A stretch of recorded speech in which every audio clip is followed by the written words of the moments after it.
আজ বানাবো রাঙা আলুর পোয়া পিঠে। সেদ্ধ করা রাঙা আলুর প্রথমে খোসা ছাড়িয়ে টুকরো করে মিক্সিতে দিয়ে দিচ্ছি।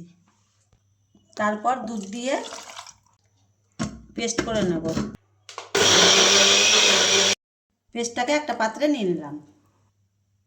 দিয়ে দিলাম একটা মিক্সি জারে সুজি, দিয়ে দিচ্ছি চিনি। এবার সুজি চিনিকে মিক্সিতে গুঁড়ো করে নেব। গুঁড়োটা এর মধ্যে দিয়ে দিলাম। 10 টাকা দামের গুঁড়ো দুধ দিয়ে দিলাম। এবার অল্প অল্প দুধ দিয়ে খুব ভালো করে ফেটিয়ে নেব।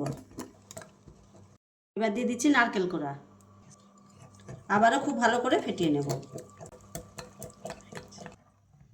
এবার এক হাতা করে ব্যাটার নিয়ে একটা প্যানে দিয়ে দিলাম ঘি।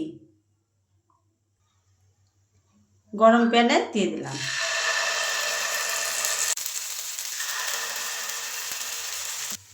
একদিকটা হয়ে গেলে একে উল্টে দেব।